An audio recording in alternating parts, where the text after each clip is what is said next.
Good evening. This is your boy Marquez Miller on another video of prison passages. Today is Tuesday, January the 21st, 2025. Now, as I told you all, I would jump from or tell a story from my everyday experiences within prison and things that I experienced. On today, I'm going to jump all the way to a stabbing and cutting incident that I witnessed or actually seen while I was in the Arkansas Department of Corrections. I'm going to tell about how it led up to the particular incident and who all were involved. I will leave out names, or I might just say names, I don't know. But the incident happened in 2021. Excuse me, let me back that up. No, I was wrong. The incident happened in 2001. Yeah, 2001.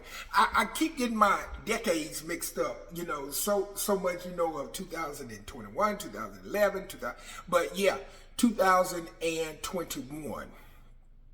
And I was at Newport, which is called the Grimes Unit, the Scott Grimes Unit in Newport, Arkansas.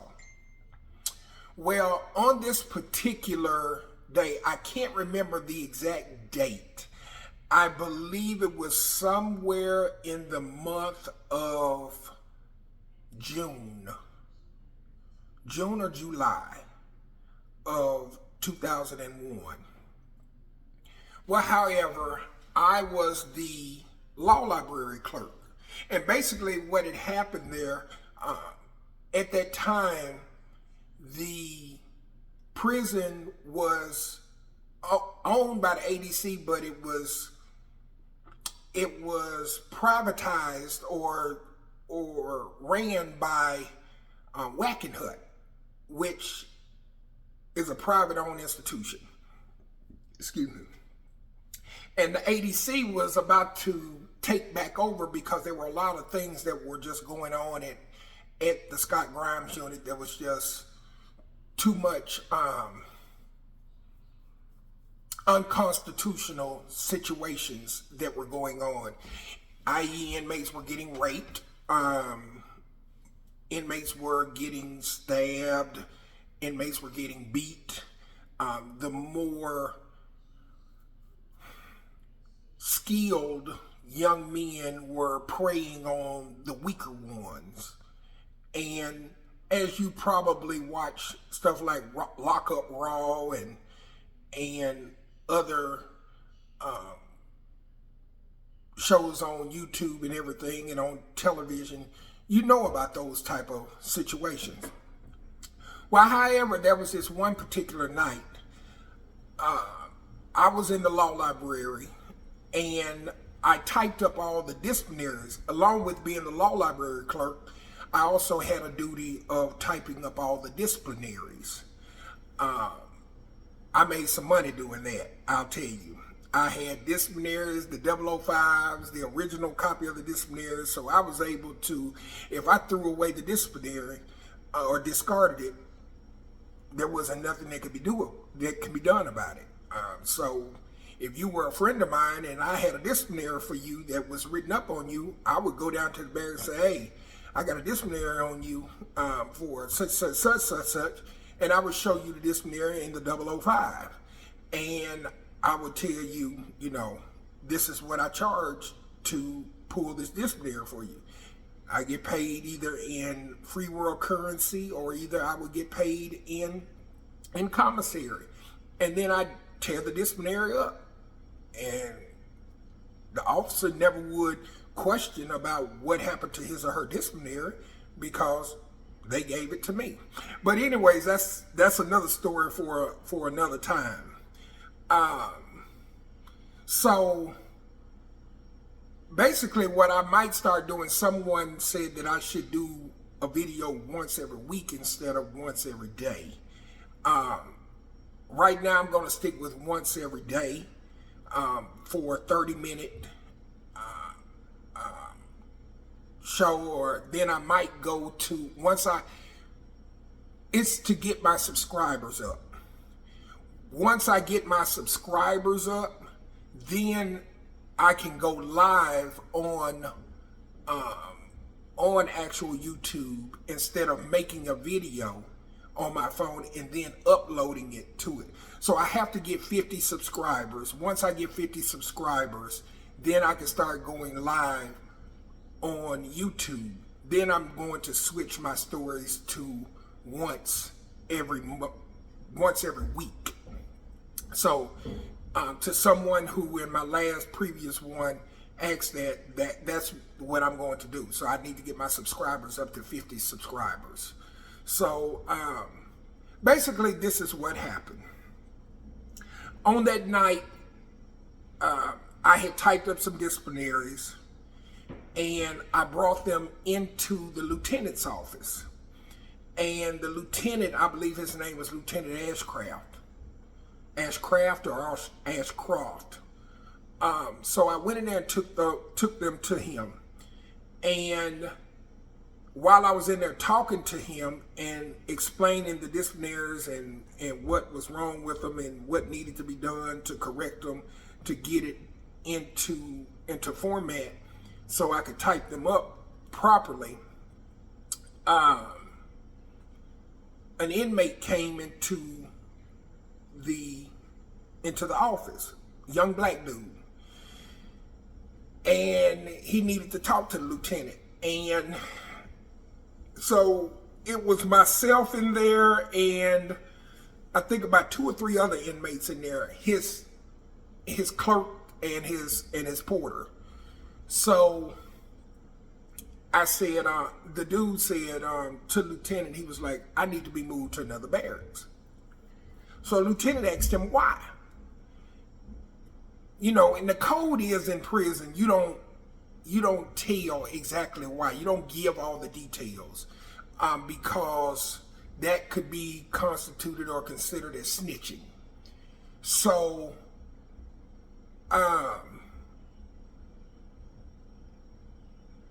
the young man just told Lieutenant, I need to be moved to another barracks. Lieutenant was like, well, if you're not going to tell me why you need to be moved or what's going on, I'm not going to move you. So the dude was like, he was like, man, I'm just being harassed by some of the dudes in the barracks and I just need to be moved to another barracks. I just need to be moved. So Lieutenant was like, well, who's messing with you? So Lieutenant was like, who's messing with you? And he was like, I'm not, I can't tell you that. I just can't tell you that. And people understand,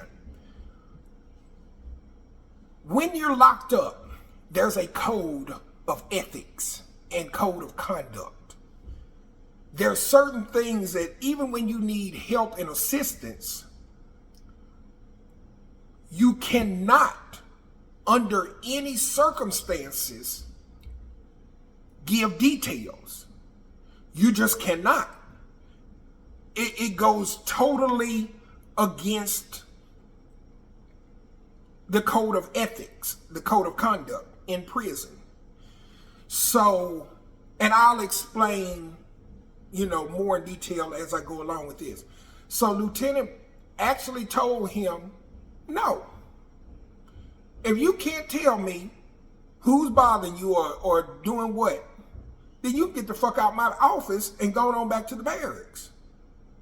Because I ain't got nothing for you. So the dude turned around and he walked up out the barracks. And I told her, The way I kind of ran the prison to a degree at that unit. I told the little young man, I said, hey man, wait right here on the wall. I said, let me talk to Lieutenant. So I walked in there and I told Lieutenant Ashcroft, I said, everybody step out. I said, let me talk to Lieutenant Ashcroft.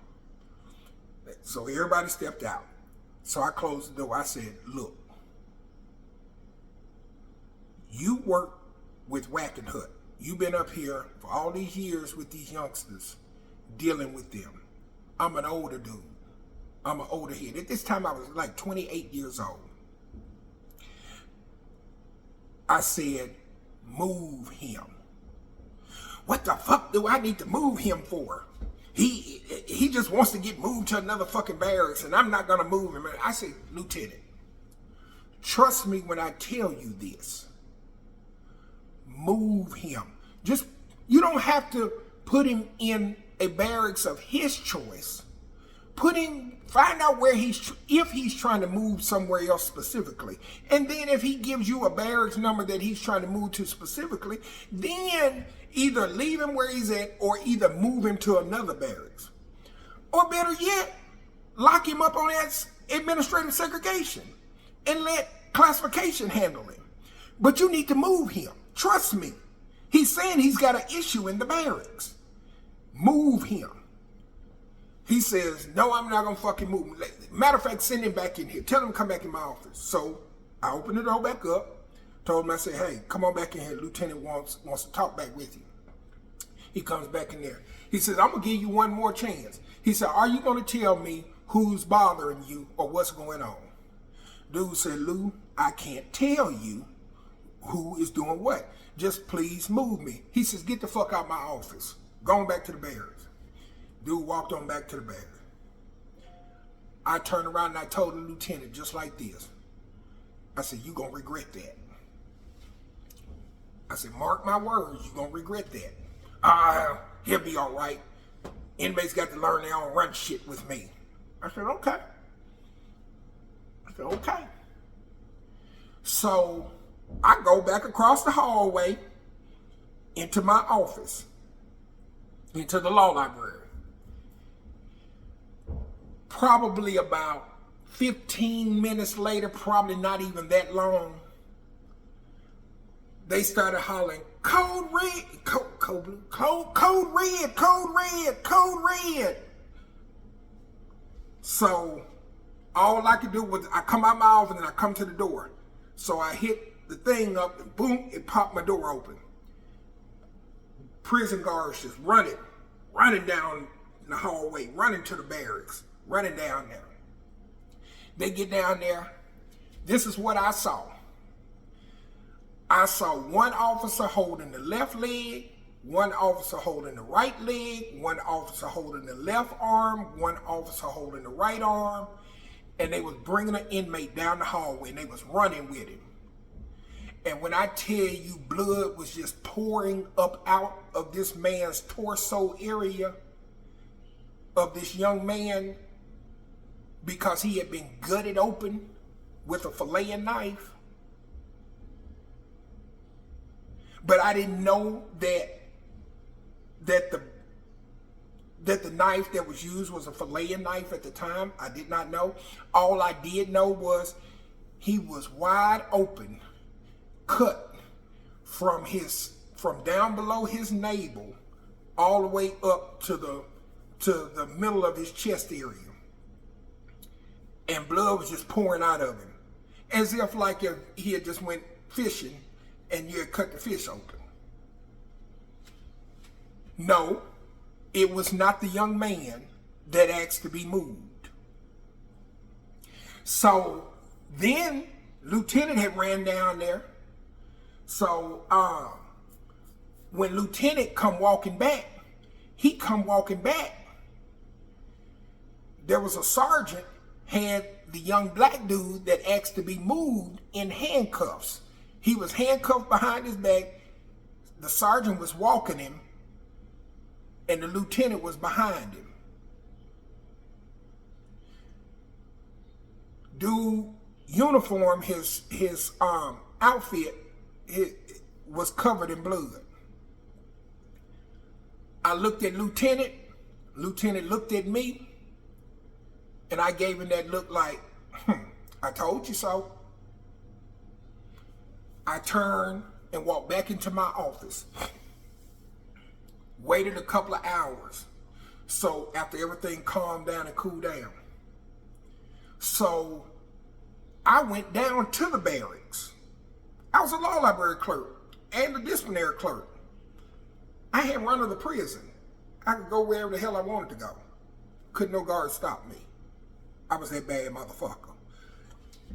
And anybody that you know that has done time in the Arkansas Department of Corrections, and especially that was at Newport during that time, will tell you that bitch ain't lying. That motherfucker is not lying. He had the reign of the prison, and the guards were scared of him in 2001.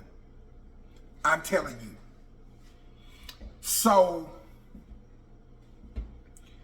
I go down to the barracks, and I question myself, question some of the inmates in there about what happened. This is what was going on.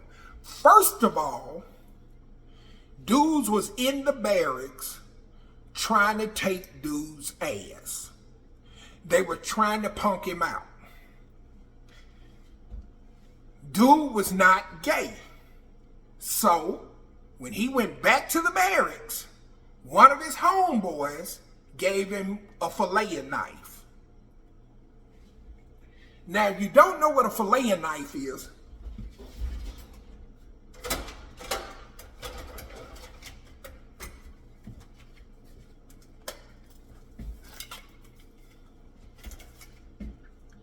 that's a motherfucking filleting knife. Now, I know what you're asking. You're asking, how in the fuck did they get this in prison? Let me tell y'all something. Stop being naive. Stop listening to bullshit. When we was in prison, we could get anything in that bitch that we wanted except a Buick, a Cadillac, and a Pontiac. That was the only about thing that we couldn't get in prison was a motherfucking vehicle. But we could get a pistol in there. We could get a knife. We could get anything we wanted in there. We got food in there. We got liquor in there. We got drugs in there. We got everything that we wanted and needed within the Arkansas Department of Corrections. And it didn't always come in through inmate visitation. A lot of times, most of the time, the guards would bring it in. And it wouldn't just always be a CO1. It would sometimes be a sergeant, lieutenant, captain, and so forth.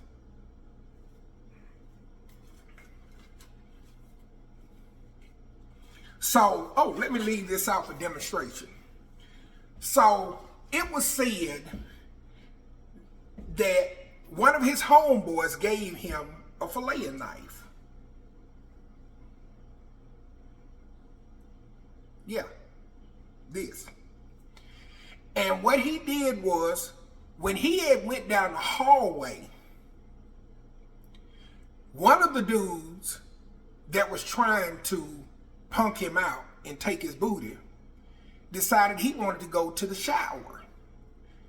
So what dude waited on, when I keep saying dude, I'm referring to the inmate that came down the hallway and asked to be moved. So understand that dude is the inmate that came down the hallway.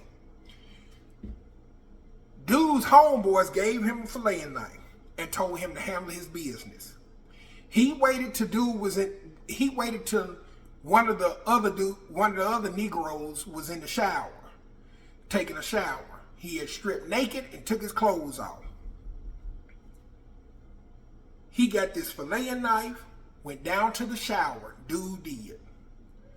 And he caught dude in the shower. Dude caught one of the Negroes that was trying to fuck him in the shower, butt ass naked. That nigga took off running. Dude chased him in tow. Nigga ran to the door, got to the door. The guard did not open the door, and dude laid the fuck into him. They said, and when I say they, I'm talking about the other inmates. He took this fillet knife, to my understanding, like this. I got it backwards. The blade, the sharp part is on my end, not on this end. He took it like this and come back and whoop, and stuck it into his stomach or into his belly, and he come up with it. Cut him from asshole to appetite. When he stuck him and come up, everything just opened up like the Nile River. He come out of him, he was like this. He come out of him and come down and started stabbing him some more.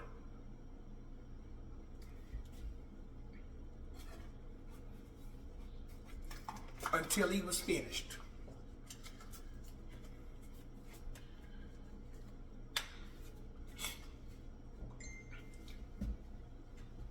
That was just one of the stabbings that I've witnessed in the Arkansas Department of Corrections. Let me tell you something.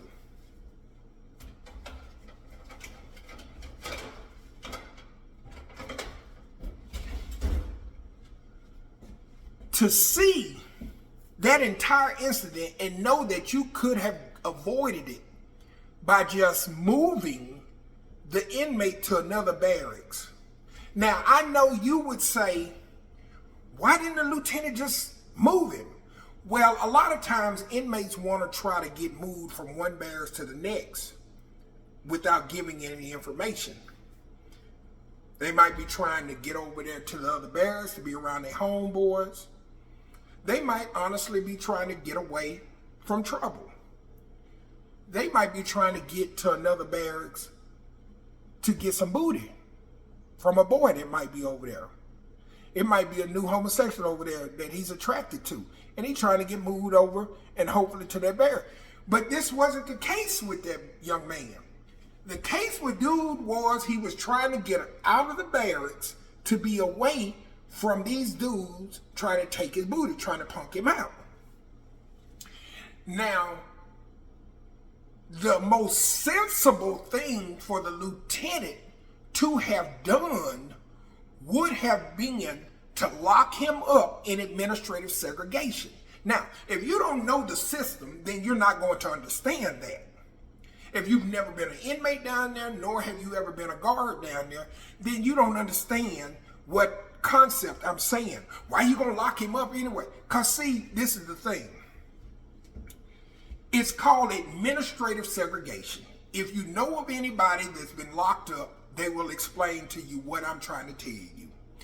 Administrative segregation, to segregate means to separate, to move away from. Administrative is what the lieutenant has the authority to do. He's part of the administration team. So to place someone in administrative segregation, you're putting them in protection for themselves or for the inmate population for whatever reason, so they can be seen by the classification officer, the captain and or major, who would be the chief security officer, and then the assistant warden of safety, the assistant warden of treatment, and or the head warden, plus mental health, and whatever other departments that need to be, that's in classification, that would determine if the inmate needs to be confined in administrative segregation or protective custody.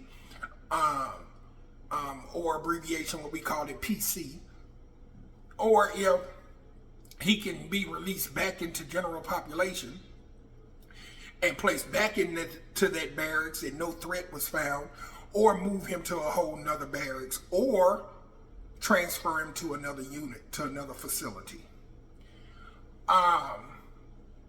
But Lieutenant Ashcroft did not do any of that. He chose not to do that, trying to be what I call a Billy Badass.